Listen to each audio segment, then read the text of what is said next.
সুর ছিল, গান ছিল এই প্রাণে, ওই দুটি হাত ছিল এই হাতে। কি কথা বলছিলে মন জানে, সব ভালো লাগছিল তুমি ছিলে তাই।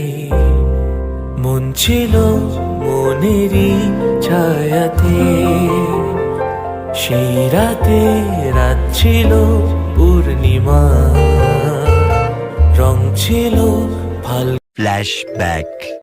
দুর্গাপুজোর কথা বলতে বলতে দুর্গাপুজোটা চলেই আসলো। দেখো আজকে 6 অক্টোবর, শুভ তৃতীয়া জানাই তোমাদের সবাইকে। তৃতীয়ার দিন ট্রেনে উঠে পড়েছি ঠাকুর দেখতে যাব বলে। ট্রেন যেই দত্তপুকুর ঢুকবে তখন থেকে ঝমঝমিয়ে বৃষ্টি পড়ছে। আমাদের 11টা ট্রেন ধরার কথা ছিল ঠিকই, তবে ঠাকুরনগর থেকে পেয়েছি 11:48 ট্রেনটা।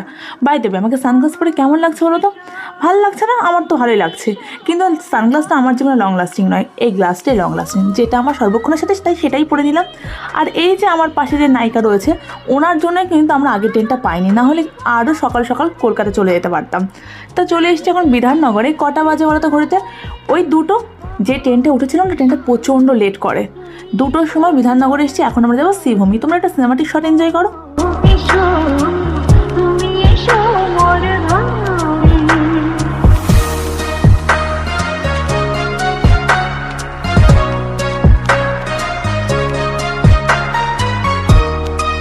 পুজো মানেই কিন্তু জামা কাপড়ের দোকানদারদের খুব ভালো ব্যবসা হয়। দেখবে আরও একজন আছে যাদের ব্যবসা খুব ভালো চলে, সেটা হচ্ছে অটোওয়ালা, টোটোওয়ালা। কোনো রেট ছাড়াই ভাড়া নিচ্ছে, আর মানুষও বাধ্য হয়ে সেই রেট দিয়ে ভাড়া নিয়ে যাচ্ছে। তবে কি আর করার, বছরে 1-8টা দিন থাকে যেখানে মানুষ ভালো ব্যবসা করতে পারে। কলকাতার এই রাস্তাগুলো দেখলে মনে হয় কি থেকে যায় কলকাতা শহরে। কিন্তু সত্যি কথা বলতে কি, কলকাতা আমার খুব একটা মন থেকে টানে না। তোমরা হয়তো বলবে তুমি থাকো না তো কলকাতা এই জন্য, কিন্তু আসলে না, আমার একটু নিরিবিলি শহরগুলো খুব ভালো লাগে। কলকাতায় আসলে মানুষের এত ভিড় হয়ে গেছে, এত যানজট, তাই জন্য আর কি কাছের ব্যাপারটা লাগে না। তবে কিছু কিছু অথেন্টিক যে কলকাতার জায়গাগুলো ওগুলো খুব ভালো লাগে। দেখবে বেশ নিরিবিলি ভাবটা এখনও মনে হয় বর্তমান। আর দেখো চলে এসছে আমার শ্রীভূমির গেটটা, কি সুন্দর লাগছে। রাত্রিবেলা আরও ভালো লাগে অবশ্য, কিন্তু আমরা যারা কলকাতার বাইরে তাদের জন্যই সকালটা অ্যাপ্রোপ্রিয়েট। তোমরা কি বলো? আমি যেবার এসেছিলাম না, ওইবার হচ্ছে তোমার প্যান্ডেমিক সিচুয়েশন ছিল, তো ওই সময়ও কিন্তু ভালোই ভিড় হয়েছিল, তবে ভেতরে সেবার আর এন্ট্রি ছিল না। তো এই প্রথমবারই আমি শ্রীভূমিতে ভেতরে ঢুকবো। আর আমি জানতামও না যে কী থিম করেছে। তা কালকে রাতে ভাই বলছিল এখানে থেকে অরুণ টেম্পল করেছে। তবে সবচেয়ে ভালো লাগছিল ওই যে প্যান্ডেলের সামনে যে তিরুপতি যে মূর্তিটা করেছেন, ওটা খুব সুন্দর লাগছিল। ভীষণ ভিড় জানো তো।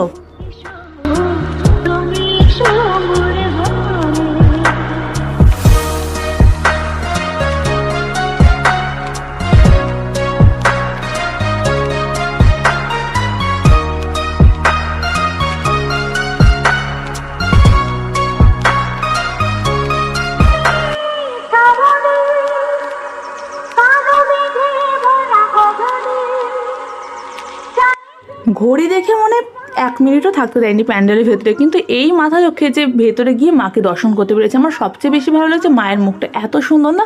প্যান্ডেলও মনে হয় অত পছন্দ হয়নি। তা এখন হাঁটতে হাঁটতে একটু লেক টাউনের কাছটায় আসলাম। এখানে একটা ছোটোখাটো প্যান্ডেল হয়েছে, বেশ সুন্দর। রাস্তাঘাট কেমন দেখো, জলে ভেজা। দুর্গা পুজোর সময় এরকম জলে ভেজা ওয়েদার ভালো লাগে। একটু কোথাও রোদ ঝলমলে ওয়েদার থাকবে, ছবিগুলো একদম চকচক করবে, তা না। আর ওই দেখো ওয়াচ ক্লক। আগেরবার ক্লক টাওয়ারের সামনে যেতে পারিনি, দূর থেকে দেখেছিলাম, কারণ আগেরবার না আমরা ওই দিকটা গেছিলাম, যে দিকটা লেক টাউনের সিটি পড়ে। ওই লেক টাউন হচ্ছে ইস্ট ক্যালকাটা গার্লস কলেজ, ওই দিকটায় আগেরবার সোজা চলে গেছিলাম। এই যে ক্লক টাওয়ারের সামনেটা আসা হয়নি। তো এবার আমি এসেছি রাস্তা পার হয়ে অনেক ঝড় তুফান সামলে।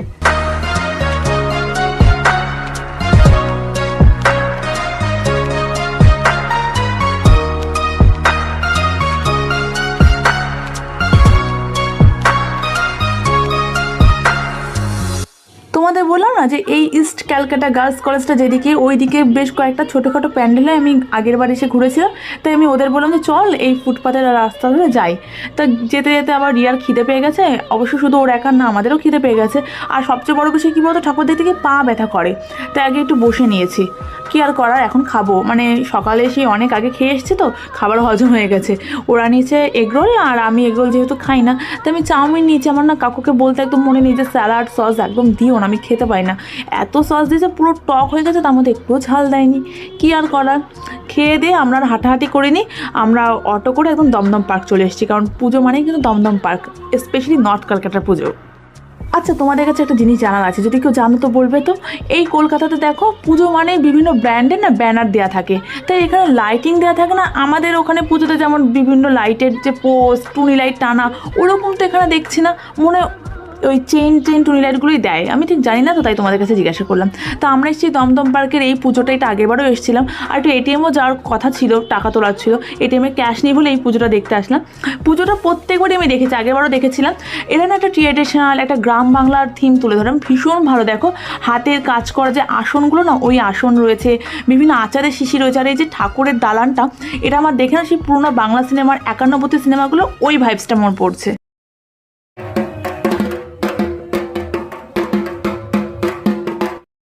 এই ঢাকের আওয়াজ শোনার জন্যই মনে হয় বাঙালি 365টা দিনই ওয়েট করে থাকে। আর এই দমদম পার্কের পাশে কি সুন্দর একটা ঝিল মতো রয়েছে, বেশ ভালো লাগছে কিন্তু দেখতে, বলো। তা আমরা এখন যাচ্ছি এই পুজোটায়। এটা হচ্ছে সুকুমার রায়ের আবোল তাবোল থিম, মানে সুকুমার রায়ের লেখার উপরই বেস করা। কলকাতার পুজোর একটা জিনিস খুব ভালো, যেই থিম দিয়ে পুজো ঠিক সেরকম থিমেরই গান চলছে কিন্তু, আর খুব মিনিমাল সাউন্ড, ভীষণ ভীষণ কিন্তু মানে সফিস্টিকেটেড একটা ব্যাপার।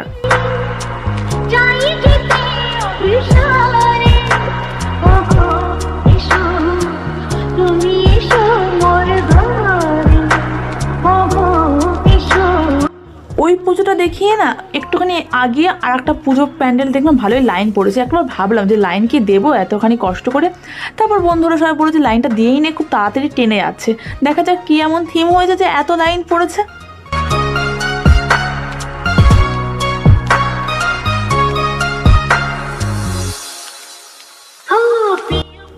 এখন এই প্যান্ডেলের সামনে এসে তো আমি জাস্ট অবাক গাইজ, তোমরা খালি দেখো কি সুন্দর, মানে সুন্দর থেকেও বড় বিষয় হচ্ছে ভাবনা চিন্তা, পুরোটা লোহা দিয়ে করেছে। আর এখানে বিভিন্ন রকম জিনিস রয়েছে, তবে থিমটা আমার বুঝতে অনেকটা সময় লেগে গেছে কিন্তু, মানে আমি ভালো করে প্রত্যেকটা জিনিস অবজার্ভ করে বুঝতে পারলাম যে ওরা কী থিমের উপর কাজটা করেছে। তোমরা কি কেউ বুঝতে পারছো? মানে আমি জানি না ভিডিওতে কতটা বোঝা যাচ্ছে, তবে আমি অনেক কষ্ট করে তোলার চেষ্টা করেছি প্রত্যেকটা জিনিস।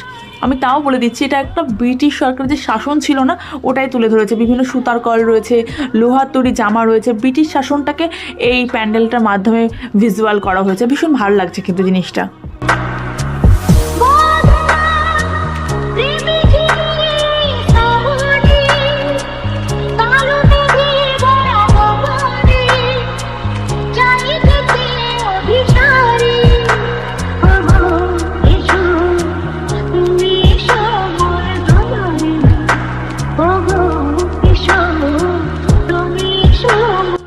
এবার চলো এই প্যান্ডেল থেকে গুটি গুটি পায়ে বেরিয়ে পড়ি, কারণ দেখা শেষ, আর বেশিক্ষণ না দাঁড়াতেও দিচ্ছে না ভেতরে যে একটা সেলফি তুলবো।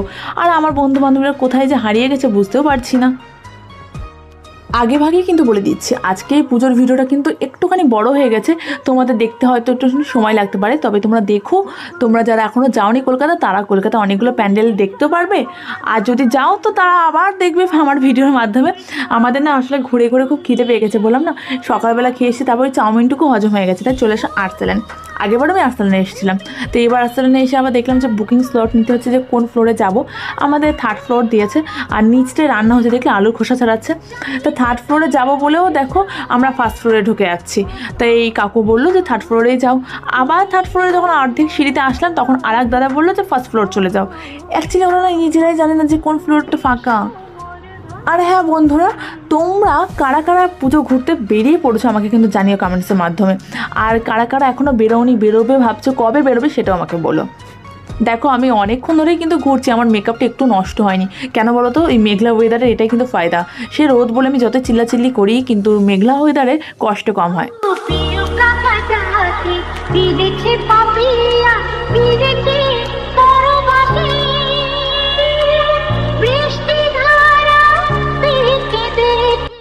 আর্সেলানে মনে হচ্ছে আর একটা দুর্গাপুজো লেগে গেছে, এত ভিড় না। আর জানো তো, আমি কোথাও আসলে মানে শুধু খাবার বলে না, আমি যে কোনো বিষয়ে ডিসিশন নিতে ভীষণ কনফিউজড হয়ে যাই। এই যে খাবার অর্ডার করবো বলে 3বার ওয়েটারকে ডেকেছি, রিয়া সুশান্ত ওদের অর্ডার করা হয়ে গেছে, কিন্তু আমি অর্ডারই করতে পারছি না। প্রথমে বললাম যে চিকেন মশালা আর্সেলান স্পেশাল এটা অর্ডার করবো, তো ওরা বলে এটা মিষ্টি হবে। তারপর মশালা চিকেন বললো, ওটাও মিষ্টি। অ্যাট লাস্ট আমি অর্ডার করেছি চিকেন কষা আর রুমালি রুটি। ভেবেছিলাম বাটার নান করবো, তবে বাটার নান অ্যাভেলেবেল ছিল না। আর রিয়া নিয়েছে চিকেন কাঠি কাবাব। আর এটা হচ্ছে দেখো চিকেন কষা। আমার তো যথেষ্ট কনফিউশন আছে, এটা কি মনে হচ্ছে যে চিকেন কষা, আমার ভাই তো বললো যে চিকেন চাপটাই চিকেন কষা বলে চালিয়ে দিয়েছে। তবে ট্রাস্ট মি গাইস, চিকেন কষাটা এত বেশি টেস্টি ছিল, মনে হচ্ছে চিকেন চাপ আর তার থেকেও বেশি টেস্টি ছিল ওই যে প্রথমে স্যালাডটা দিল না, একটা মশলা মাখানো পেঁয়াজ, ওটা অসাধারণ। চলো এবার রিয়ার এই চিকেন কাঠি কাবাব খেয়ে দেখি। তবে এটা কিন্তু কাঠি কাবাবের থেকে বেশি হচ্ছে ওই চিকেনটাকে আমরা কিমা করি না রোলে দেওয়ার জন্য, ঠিক ওরকমই করেছে। অবশ্য ওরা বলেই দিয়েছিল যে রোলের চিকেনটাই আপনারা পাবেন। আর এইখানে আমি সুশান্তর কাছ থেকে একটু মাটন বিরিয়ানি রাইস নিয়ে নিয়েছি আর সঙ্গে আলু, আর তার সাথে আমার চিকেন কষার গ্রেভিটা ভালো করে মাখিয়ে, মানে স্বর্গ। ওই রুমালি রুটির থেকেও ভাতের সাথে চিকেনের ঝোলটা মাখিয়ে খেতে বেশি ভালো লাগে। আলটিমেটলি বাঙালি তো, ভাত আর মাংসের ঝোল ছাড়া কোনো অপশানই নেই। খেতে খেতে লিপস্টিকে উঠিয়ে ফেলেছি, ওয়াশরুমটাই আমার সম্বল, লিপস্টিক পড়া হয়ে গেছে। আর বিল দেখো, উফ, এই বিল দেখলেই লাস্টে খুব ভয় লাগে। মুখ শুদ্ধি নিয়ে বেরিয়ে পড়েছে, এখন না বাড়িয়ে যাবো, বুঝলে তো, খুব কষ্ট হয়ে গেছে। আর ভরপেট খেলে আমি এক সেকেন্ড দাঁড়াতে পাই না। আর্সেনালের সামনেটা এত ভিড়, বড় রাস্তা তো, পার হয়ে না হলেও 45 মিনিট ওয়েট করলাম ক্যান্টনমেন্ট যাওয়ার বাসের জন্য, একটাও বাস নেই। তারপর ভাবলাম যে উবের বুক করে একদম ডিরেক্ট হাবড়া চলে যায়, কিন্তু উবেরের যা বিল, তাই শুনে ঠাকুরের আশীর্বাদে একটা টোটো রিক্সা মতো পেয়েছি, যিনি কিনা 200 টাকা আমাদের বিল করেছে মাত্র ক্যান্টনমেন্ট স্টেশন অবধি নেবে বলে। তা সেখানে আমরা উঠে পড়েছি। আর ওই কাকু না এত ঘুরিয়ে নিয়ে যাচ্ছে, ওই নাগের বাজারে মাঝখানে একটা কুমোরটুলি পাড়া, ওইখানে নিয়ে গেছে। আর ওখানে আমাদের প্রায় 1 ঘন্টা ওয়েট করতে হয়েছে। এটা প্রতিমা মণ্ডপে নিয়েছে, প্রতিমাগুলো দেখো কি সুন্দর গায়ে।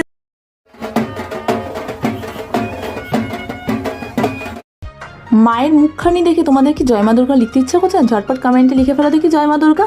ক্যান্টনমেন্ট স্টেশনে ঢোকার সাথে সাথে দেখি Hasnabad Sealdah local. Ticket counter থেকে জাস্ট টিকিটটা নিয়ে উঠে পড়েছি। আর ট্রেনটা এত ফাঁকা না, এরকম ফাঁকা ট্রেন দেখলে খাওয়ার পর একটু রিল্যাক্স করার মুড আসবেই। পায়ে না ভীষণ যন্ত্রণা হচ্ছে, আমি হাঁটতেই পারি না।